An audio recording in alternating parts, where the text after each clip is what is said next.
There's something about vampire stories that never really fades away. They've been around for centuries, reimagined and reshaped countless times. Yet somehow, they still manage to pull us in. For me, some of the most memorable experiences I've had with movies and shows are tied to vampires.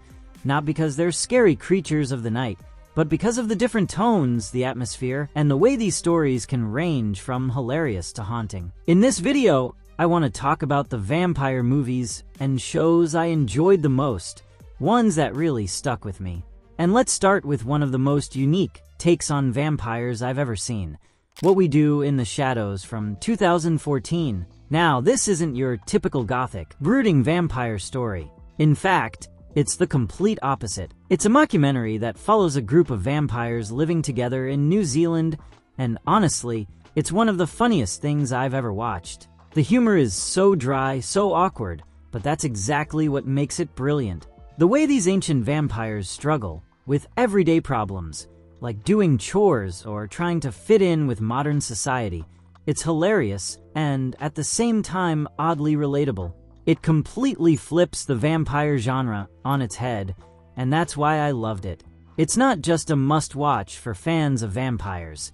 It's a must-watch for anyone who enjoys comedy with a creative twist. But then, on the complete opposite end of the spectrum, there's Sinners. Now, this one isn't as well known, but what grabbed me immediately was its cinematography. Every frame feels like a painting, drenched in shadows and drenched in mood. There's this one trippy music scene that just stays in my head. It almost feels like the film pauses to let you drift into this hypnotic trance, like the music itself is luring you in the way a vampire would. And that's what's so fascinating about it. Sinners doesn't rely on cheap scares or flashy action. It pulls you in through atmosphere. It's the kind of film where you don't just watch it, you sink into it, like you're being swallowed whole by the world it creates. Now, swinging to a very different vibe, let's talk about Fright Night from 2011. I'll admit, I went into this one without expecting much, but man, it surprised me in the best way. It's got that perfect mix of horror and fun that keeps you entertained from start to finish. Colin Farrell as the vampire neighbor is just fantastic. He's charming, menacing, and just so enjoyable to watch. What makes Fright Night so good isn't just the scares, but the energy it brings. It feels like the kind of movie you can throw on, grab some popcorn, and just enjoy without overthinking it. It's not trying to reinvent the wheel, but it knows exactly what it wants to be, and it does it really well. Honestly, that balance of fun and fright makes it one of the most rewatchable vampire movies out there. From there, I want to shift into something that's a little more dramatic, the Dracula series from 2020. Now, I have to say, the show starts off really strong. The first 2 episodes set up this chilling, clever, and at times even playful take on Dracula. It feels refreshing, and the gothic atmosphere is beautifully done. But then we get to the 3rd episode, and I'll be honest, it's bad.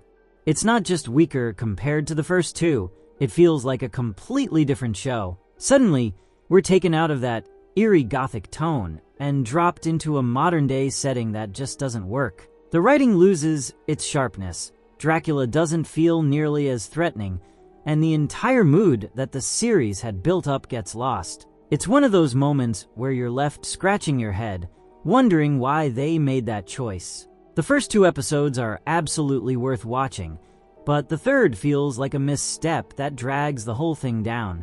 Speaking of gothic atmosphere though, let's talk about Nosferatu.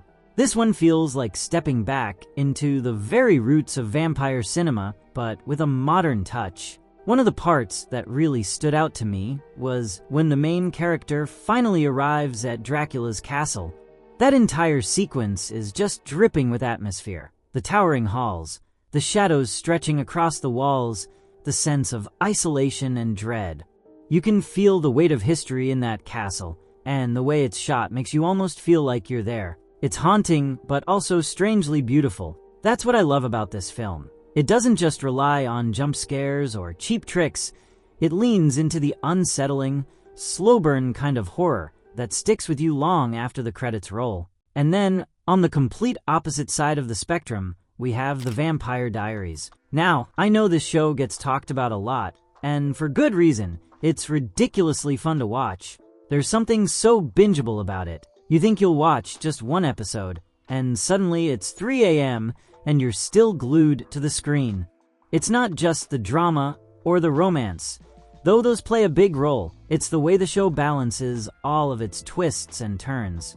It always leaves you wanting more. The characters are engaging, the storylines get wild in the best way possible, and it manages to be both dark and entertaining at the same time. Honestly, it's one of those shows that proves vampire stories can be just as fun and addictive as they are spooky. What I find so fascinating about all of these is the range of tones they cover. You've got pure comedy in What We Do in the Shadows, playful horror in Fright Night, gothic intensity in Nosferatu, dramatic highs and lows in Dracula, and addictive drama in The Vampire Diaries. Each one brings something completely different to the table, and that's why vampire stories never really get old. They can make us laugh, creep us out, or keep us hooked episode after episode. So, yeah, those are the vampire movies and shows I've enjoyed the most, the ones that really left an impression on me. And what I love about looking back on them is how no two experiences were ever the same. That's the beauty of the vampire genre. It's endlessly adaptable. From castles to comedy, from the gothic past to binge-worthy modern drama, vampires keep finding new ways to stay alive on screen. If you enjoyed this breakdown and want to hear more deep dives into movies and shows, don't forget to like this video and subscribe to the channel.